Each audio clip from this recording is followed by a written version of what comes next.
Auzubillahiminash-shaytanir-rajim. Bismillahir-rahmanir-rahim. Ladies and gentlemen, Assalamu alaikum. This is me, Sara Baloch, and I warmly welcome each one of you to the mega transmission of PSL Season 9. We call it Cadbury Dairy Milk PSL Hangama. The show has been presented to you by Lifebuoy Herbal Shampoo, brought to you by Neo by Kaizen Paints, powered by HPL and refreshed by Coke. Janab, I hope you guys are keeping yourself well.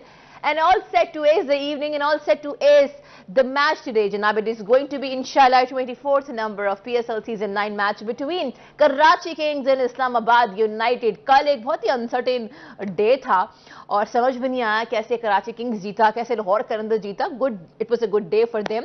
But having said that, कल हमारे सामने दोनों teams के जो कल double headers थे, तो हमारे सामने जिस तरीके की बैटिंग लाइनअप के रिजल्ट्स आए, स्कोर कार्ड देखा तो समझ में नहीं आ रहा था ये किस तरह की पिच ने जो है वो रिएक्ट किया. अब आज देखना ये है कि if it is going to be a batting friendly pitch और फॉर अ बॉलर्स. जनाब, जहां ये बात हो रही है वहां पे let's have a quick look on the points table.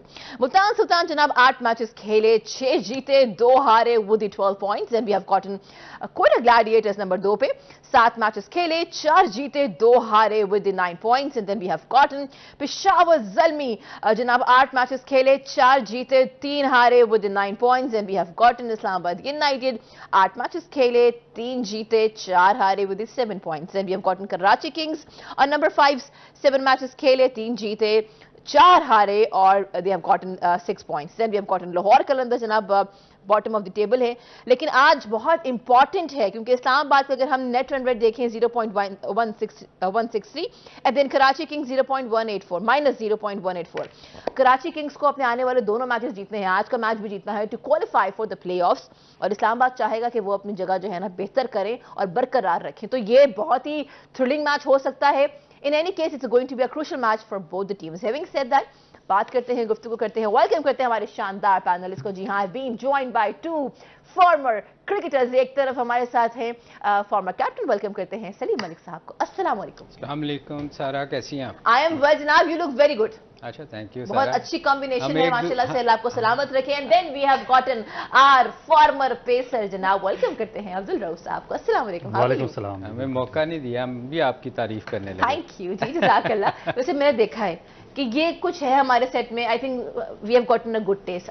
वो क्या कहते हैं, मुंह में मिठू अपने, लेकिन ना वो लग रहा है ना. देखें कितने अच्छे ह्यूज पहन के आते हैं. तो Rav ji, you look very good also. Black grey का कॉम्बिनेशन है आपका. जहां ये बात हो रही है वहां जनाब this was the pitch report and हम देख रहे थे किस तरीके से ही सेट के अगर मुझे चूज करने का ऑप्शन मिले तो I would rather bowl first. I come to you sir. आपने देखी पिच रिपोर्ट, क्या कहते हैं, डिसीजन ये सही साबित होगा? पिच के बारे में कुछ बताया नहीं, वो अपनी एक्सपर्ट के हवाले से चीज़ें काफ़ी सारी बताई, मगर कुछ चीज़ें मेरा ख्याल है कुछ बेहतर भी थी. देखें, इस पिच पे ना अर्ली ऑन बॉल स्विंग हो रहा है दोनों साइड से. दोनों जब बॉलिंग करने आते हैं तो बॉल आपको स्विंग सीम भी देखने को मिल रही है. तो मेरा ख्याल है सबसे जो बैटिंग, अगर कोई जो जिसकी भी बैटिंग पहले आती है, हम बार बार ये कह रहे हैं कि उनको पहले 6 ओवर बड़े क्रूशल हैं जो बैटिंग करने आएगी. क्योंकि आप देखें जो जैसे ही आपके 6 ओवर्स गुजरते हैं, क्योंकि 2 ओवर का स्पेल होता है, जो मैं बार बार कहता हूँ कि एक अच्छा बॉलर जो है वो 2 ओवर से ज़्यादा नहीं करता.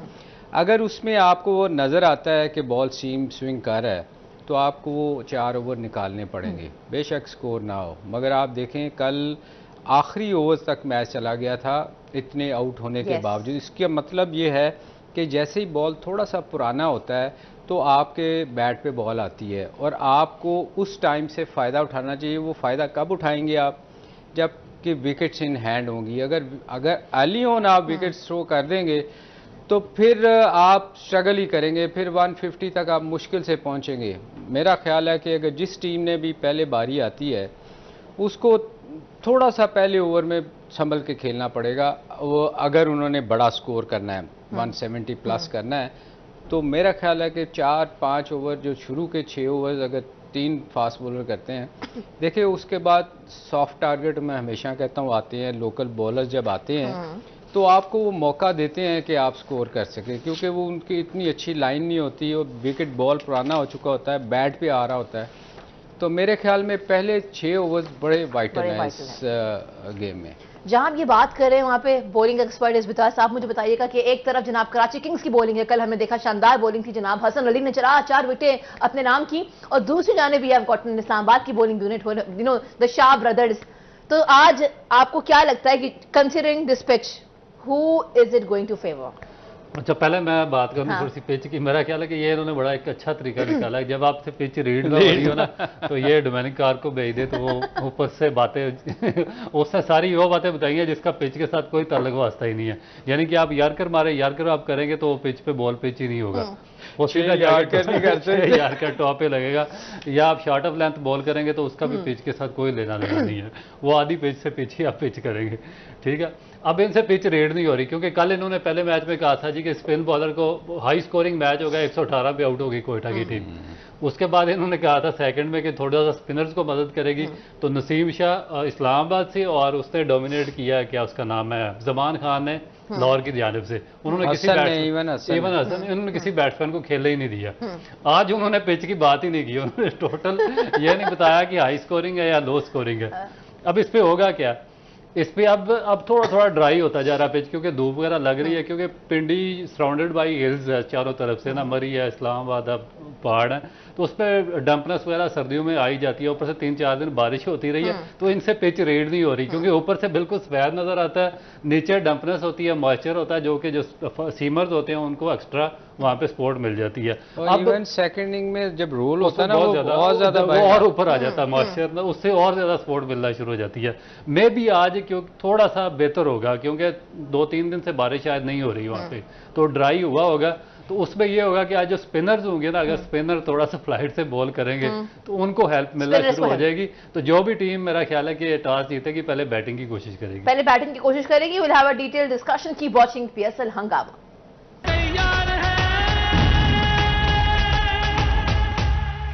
Welcome back. You've been watching our special transmission of PSL Season 9. We call it Cadbury Dairy Milk PSL Hangama. This show has been presented to you by Lifebuoy Herbal Shampoo, brought to you by New by Kaizen Paint, powered by HPL and refreshed by Coke. Janab, break पे जाने से पहले we were having a discussion on Islamabad United's batting lineup and of course Karachi Kings batting lineup. Sir मैं आपसे शुरू करूंगी, आपको क्या लगता है दोनों टीम्स का अगर हम आवाज़ना करें तो किसकी बैटिंग लाइनअप स्ट्रॉन्ग है? देखिए, बज़ाहिर तो इस्लामाबाद की बैटिंग बहुत स्ट्रॉन्ग नज़र आती है, और उनकी अगर आप देखें हेल्समैन, कॉलिन और सब जितने भी हैं उनके टॉप, आज़म तक चले जाएं, वाद तक चले जाएं, तो उनकी बैटिंग बेहतर नज़र आती है। मगर कल की जो उनकी परफॉर्मेंस थी उससे मतलब कुछ भी हो सकता है, और उनकी बॉलिंग थोड़ी सी कह लें कराची की बेहतर है। मगर मेरा ख्याल में जो आपने बात की थी ना पॉइंट सिस्टम की, कि एंड में पॉइंट्स का एवरेज जो है उनकी, इसमें एवरेज नहीं आनी। मैं आपको एक चीज़ बता दूं, इसलिए कि इनमें एक जो पॉइंट है ना उसका, उसने बड़ा फ़र्क डालना है। मैच इवन पॉइंट्स होने ही नहीं है। कराची और इस्लामाबाद के इवन पॉइंट्स होंगे तो नेट रन रेट पे जाएगी ना बात। एक पॉइंट ने बड़ा फ़र्क डालना है। मैं कह रहा था कि इस्लामाबाद के लिए बड़ी ये क्रूशल मैच है, इसलिए कि वो 8 खेल चुके हैं और कराची जो है वो 7 खेल चुकी है। तो अगर कराची जीती है तो इस्लामाबाद में भी बाहर हो जाए होने के उसके ज़्यादा चांस है, क्योंकि उसका 9वां मैच है। तो ये कराची, मैं कल भी मैंने कहा था बड़ी अंडर प्रेशर खेलेगी, तो ये कराची को आज बड़ा संभल के खेलना। एक चीज़ और, शान मसूद और हम इनकी बात कर रहे हैं, बहुत सारे चैनल पे हम बैठे देख रहे थे कि उसके डॉट्स बॉल 50 के करीब वो स्लो खेल रहा है ना, बहुत ज़्यादा स्लो खेल रहा है। तो मेरा ख्याल है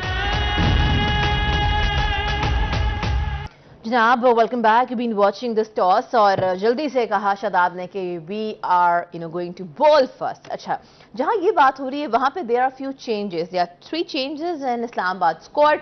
जना प्लेइंग 11 उनकी कुछ ऐसी है, एलेक्स हेल्स हैं, कॉलिन मुनरो है, सलमान अली आगा है, शादाब खान है, आजम खान है, हैदर अली की आज इंक्लूजन है, इमाद वसीम, फहीम अशरफ, मैथ्यू खेल रहे हैं, हुनैन शाह खेल रहे हैं, and then we have gotten Mills. So और जो कराची किंग्स हैं, they are going unchanged. I come to you, ये जो चेंजेस आए हैं इस्लामाबाद के अंदर, आज Naseem is not playing, then Jordan Cox is not playing, then Rumman Raees is not playing. You think कि ये रेस्ट दिया गया है या ये परफॉर्मेंस बेस्ड है?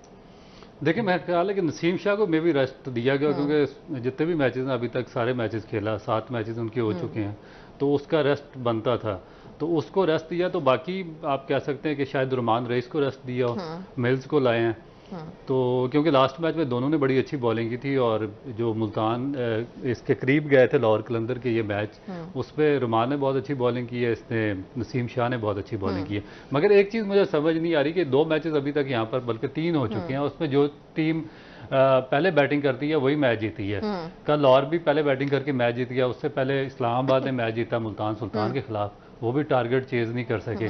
और आज फिर दोबारा शादाब खान ने टॉस जीत के फिर पहले बॉलिंग कर ली है, तो यानी कि इसको कराची को पहले बैटिंग करवा दी है। तो चेज थोड़ा सा मुश्किल हो रहा है, मगर फिर दोबारा वो चेज पे जा रहे हैं। तो इस लॉजिक की मुझे अभी तक समझ नहीं है कि क्या वजह है, कि मैं भी सलीम भाई को एक्सप्लेन कर दें इसको। नहीं, मेरा नहीं ख्याल। इसको देखें, ये हमेशा कहते हैं कि हम कंडीशन के हिसाब से टीम सेलेक्ट करते हैं और खेलते हैं, तो इसको तो ये देखना चाहिए था कि पहली बैटिंग वाला तो जीत रहा है, और ये आई डोंट नो क्यों उसने किया है। अब फिर इनकी आप देखें कराची की टीम में वो कह रहे थे शायद कोई चेंज नहीं किया इन्होंने, तो इसका मतलब है कि पोलार्ड और वो इमरान ताहिर का हम सोच रहे थे कि यहाँ बेहतर एक्सपीरियंस प्लेयर थे दोनों, और वो दोनों नहीं खेल रहे। लेकिन इमरान ताहिर को सलीम भाई उसका है कि वो खेल रहा है जाहिद महमूद। जाहिद ने पिछले 3 मैचेस में बड़ी अच्छी बॉलिंग की है, तो उसका चेंज, हाँ मे बी ये एक वैरायटी बॉलर आ सकता था अगर ये करना चाहते तो। मगर मेरा ख्याल है वो होता क्या है कि जब आप जीतते हैं ना, तो आप चाहते हैं कि कॉम्बिनेशन आप ना ख़राब करें, क्योंकि एक विनिंग हैबिट जो होती है ना, वो चाह रहे होंगे कि अगर हम ख़राब करेंगे तो कुछ गड़बड़ ना हो जाए। तो मेरा ख्याल है उन्होंने ये सोचते हुए किया है।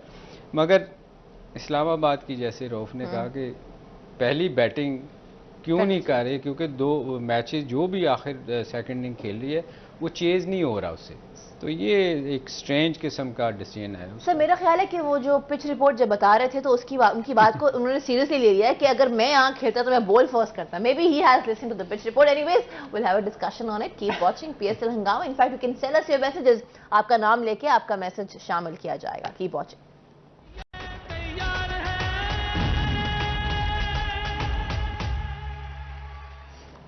Welcome back. You've been watching our special transmission of PSL Season 9. We call it Cadbury Dairy Milk PSL Hangama. The show has been presented to you by Lifebuoy Herbal Shampoo, brought to you by New by Kyson Paints, powered by HBL and refreshed by Coke. जनाब थोड़ी देर में पिंडी में match शुरू हो जाएगा Karachi Kings and Islamabad के दरमियान, और I am vouching for Karachi Kings. आप भी बता सकते हैं हमें कि आज की मैच को लेके आपकी क्या स्कोर प्रेडिक्शन है। जैसे मैंने पहले कहा, आपका नाम लेके हम मैसेज शामिल करेंगे। जहां ये सारी डिस्कशन हो रही है वहां पे Naseem is not playing, of course कल खेलते खेलते इंजर्ड हो गए थे, तो इस तरह की जो इंजरी है ये एक रेस्ट काफी रहेगा। He will be back. What do you think? देखिए, उम्मीद है कि ज़्यादा सीरियस नहीं होगी, क्योंकि लास्ट टाइम पे उनको थोड़ा सा लगा था, बॉल शाहीन अफरीदी ने थ्रो की थी जब वो बैटिंग कर रहे थे, तो उसके बाद वो इंजर्ड होकर चले गए। और उसके बाद भी जब ड्रेसिंग रूम में उन्होंने कैमरे पे दिखाया तो वो आइसिंग वगैरह कर रहे थे, तो मैं भी शायद इसी वजह से उनको आज रेस्ट दिया गया हो, क्योंकि आज मैच तो बहुत क्रूशल था। अगर वो थोड़ा सा इंजरी उनकी खेल सकते तो शायद मैं भी इस्लामाबाद उनको खिला देता, मगर लग रहा है कि थोड़ा सा कोई सीरियस नौयत की इंजरी है, इस वजह से उन्होंने रेस्ट हुई है। जिस वजह से वो निकल जा, हम ये बातें कर रहे हैं यहाँ पे, हमने देखा किस तरीके से I talk to both of you कि कोयटा ग्लैडिएटर के जो स्पिनर है उस्मान तारिक जनाब, उनका जो बॉलिंग एक्शन है, मेरी टीम आपको दिखा भी देगी, उनके उस बॉलिंग एक्शन को पीसीबी ने बहुत ही मशकूक करार दिया। ये पहली दफा नहीं है, पास में भी हो चुका है, लेकिन क्या वाकई उनका जो एक्शन था, रऊफ जी आई कम टू यू, क्या वाकई वो मशकूक था या ये कोई गलत फहमी हुई है? और ये भी लिखा हुआ है, जरा ये भी कह रहे हैं कि हो सकता है कि जो उनका आने वाला मैच है ज़ल्मी के साथ, वो उसमें ना खेल पाए, तो यानी ये पनिशमेंट है ये, और क्या ये एक मैच के लिए होती है या फिर वो पूरा सीजन नहीं खेल पाएंगे? देखिए, मेरा ख्याल है कि अभी तो उन्होंने सस्पेक्ट कहकर इस पे अपनी ऑब्जर्वेशन दी है कि इसका एक्शन ठीक भी हो सकता है, सस्पेक्ट भी हो सकता है। अभी तो वो डिफरेंट एंगल से इसको चेक करेंगे और उसके बाद वो अपनी हतमी रिपोर्ट देंगे, आया ये आगे खेल सकते या नहीं खेल सकते। तो मेरा ख्याल है कि ये थोड़ा सा मुझे लग रहा है, क्योंकि जो मैंने इनकी पिक्चर्स वगैरह देखी हैं, क्योंकि इस पर बेसिकली जो आईसीसी के रूल्स ये हैं कि जब आपका कोई भी बॉलर बॉलिंग करता है तो एक हॉरिजॉन्टल एंगल बनता है आपके बैक पे बिल्कुल पीछे, यहाँ से लेकर जब बॉल आप डिलीवर करते हैं तो यहाँ तक आपका जो है जो बेंड है एल्बो में, वो 15 डिग्री से ज़्यादा नहीं होना चाहिए। तो इसमें मेरा ख्याल है कि इस एंगल से लेकर यहाँ पे इनका थोड़ा सा बनता है इस डिलीवर करने से पहले। तो मैं भी अगर नेकेड आई से चेक हो तो 15 डिग्री से अगर कम हो तो फिर तो ये लीगली बॉलिंग कर सकते हैं, मगर अगर 15 डिग्री से ज़्यादा हुआ तो फिर मेरा ख्याल है कि इनको बैन कर दिया जाएगा। और मेरा नहीं ख्याल कि ये 15 डिग्री से ज़्यादा बॉलिंग करते हैं, क्योंकि इनका सिर्फ 1 या 2 बॉल्स ऐसी होती हैं जो ये कैरम बॉल बाहर करते हैं, उसमें थोड़ा सा इनका एंगल होता है। बाकी जो ऑफ ब्रेक बॉलिंग करते हैं उसमें इनका बिल्कुल ट्रू होता है, उसमें कोई इनका ऐसा प्रॉब्लम नहीं होता। अगर मेरी टीम सुन रही है तो वो दिखा भी दे ताकि हम उस पर बात भी कर लें। But I come to you कि ये जो बात हुई है सर, इसमें गलती क्या प्लेयर की है या कोच की है, क्योंकि उनको इतना एक्सपोजर भी नहीं है और वो ये खेल रहे हैं। जैसे उन्होंने जिक्र किया था कि सारा फर्स्ट क्लास नहीं खेल, ओके ठीक है कि फर्स्ट क्लास इतना नहीं खेल रखा है। So I really want to ask you sir कि गलती किसकी होती है इसमें? गलती आपकी और मेरी है। गलती ऑब्वियसली उसी की है जो बॉलिंग कर रहा है। ये कोचेज जो जहाँ से वो खेलता था, ये असल में होता क्या है कि जब शुरू में सकलैन और सईद अजमल बॉलिंग किया करते थे, लोग उनसे बड़े इम्प्रेस हुए थे, दूसरा बॉल करते थे। और दूसरा बॉल जो है ना वो हो ही नहीं सकता कि आप एंगल आपको चेंज करना पड़ता है और उसमें 100% आप थ्रो करते हो बॉल। वो दूसरा बॉल एक ऐसा बॉल है जिसको आप ऑफ स्पिनर सीधी करता है ना, तो वो आपका हाथ बैंड होता ही होता है। तो मेरा ख्याल उससे बहुत सारे बच्चे इम्प्रेस हुए, बहुत सारे लोगों पे बैन लगे, लोकल इवन बहुत सारे लोगों पे बैन लगे थे, यंगस्टर्स पे, क्योंकि वो एक ऐसी एक अजूबा चीज़ थी जिससे बैट्समैन डिसीव होता था। तो मेरा ख्याल है मलिक भी हुआ, उसके बाद हफीज़ हुए। मगर इसमें मैंने जो हम एंगल देख रहे था, मैं और रऊफ हम यही डिस्कस कर रहे थे, ये दूसरा नहीं करता, जो कि जिस पे बहुत ज़्यादा चांसेस होते हैं कि आपको थ्रो वो एंगल जो है आपका ठीक नहीं आता, ये बाहर निकालता है। और बाहर निकालने वाला बॉलर जो है वो थ्रो नहीं कर सकता। तो मेरा ख्याल है कि थोड़ा सा इन्होंने उसका, चूंकि हल्का सा एक बेंड होता है जिससे वो लगता है कि ये शायद थ्रो कर रहा है, तो मेरा ख्याल इस पे जब वो इसको क्लोजली वॉच करेंगे शायद ये क्लियर हो जाए, क्योंकि ये दूसरा बॉल नहीं करता। तो ये इसके चांसेस हैं रऊफ कि ये उसमें से शायद निकल जाए, क्योंकि जो जैसे मैंने कहा ना कि एक जो दूसरा करते हैं ना, वो पूरा हाथ उनका बेंड हो। आप अगर अजमल का एक्शन देखें, बिल्कुल सलीम भाई, जो आप सलीम भाई बात कर रहे हैं वो एग्जैक्टली यही कि जब हॉरिजॉन्टल से आप आगे थ्रो के दरमियान में जाते हैं ना, तो आपका जो बेंड है ये चला जाता है इसके बराबर, ये ऑलमोस्ट चला था 45 डिग्री पे। तो अब ये लकी थे ये सारे जो इनके सलीम भाई ने नाम लिए कि उस वक्त एशियन ब्लॉक बहुत ज्यादा स्ट्रॉन्ग था और ये 3-4 हमारे स्पिनर्स और फास्ट बॉलर वो क्रिकेट खेल गए। मगर आजकल थोड़ा सा आईसीसी ने सख्ती की हुई है, तो वो 15 डिग्री से ऊपर जाने नहीं देते। मगर इसमें भी सलीम भाई की बात ठीक है कि ये मे भी 15 डिग्री से कम ही लगता है। अगर ज्यादा भी हुआ तो क्योंकि ये बाहर निकालते नहीं या दूसरा नहीं करते हैं, तो इनको ठीक करना बहुत ज्यादा आसान होगा। इनको इतना मसला नहीं होगा, 1 या 2 महीने के अंदर अंदर ये अपनी दोबारा क्रिकेट में वापस आ सकते हैं। अगर वो उसका ये भी था ना कि अजमल इसलिए बचता रहा कि वो सारी क्रिकेट इस साइड पे हुई। जैसे ही वो काउंटी में गया तो वहाँ काउंटी तो आपका पता है, गोरे तो वो हर चीज बड़ी क्लोजली वॉच करते हैं, तो उन्होंने फिर उसके बाद इसको बैन लगा था। अदरवाइज ये वहां ना जाता तो शायद ये निकल जाता उसमें से। सकलैन के टाइम पे इतना वो सख्ती नहीं थी, मगर अजमल चूंकि इधर पाकिस्तान में क्रिकेट होती रही, टेस्ट मैच होते रहे, जैसे ही काउंटी में गया उसके बाद इस पे बैन लगा।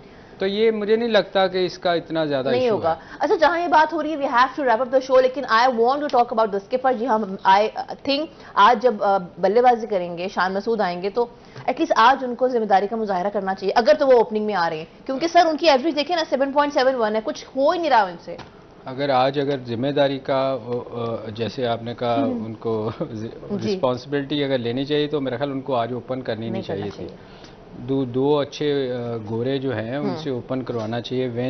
वेंस है और टिम है, ये अगर वो टीम के लिए बेहतरी चाहते हैं तो वो नीचे आके बेहतर खेल सकते हैं बजाय कि ओपन करें, क्योंकि उनका स्ट्राइक रेट भी देखें। मैंने उस दिन भी कहा था कि पावर प्ले में जो सबसे ज़्यादा जो बॉल ज़ाया किए हैं वो शान मसूद ने किए हैं। 50 के करीब उसका स्ट्राइक रेट जा रहा है, 61 डॉट बॉल उसने खेले हैं और बाकी भी हैं। तो मेरे ख्याल में अगर वो देखें, हमेशा जब टीम जीतती है ना तो कप्तान का नाम होता है, तो आप अगर कप्तान हैं तो आपको ये देखना चाहिए कि टीम के लिए क्या बेहतर है।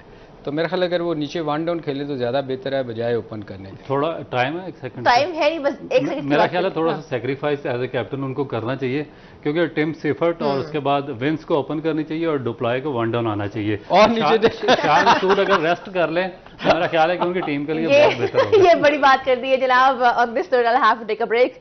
बात यह है कि शान मसूद को आज ओपनिंग पार्टनरशिप नहीं करनी चाहिए, उनको नहीं खेलना चाहिए, उनको नीचे खेलना चाहिए। On this note this is me सारा बलोच साइनिंग आउट। आपसे इंशाल्लाह मुलाकात होगी पोस्ट मैच 11 से 12। अल्लाह हाफिज। पाकिस्तान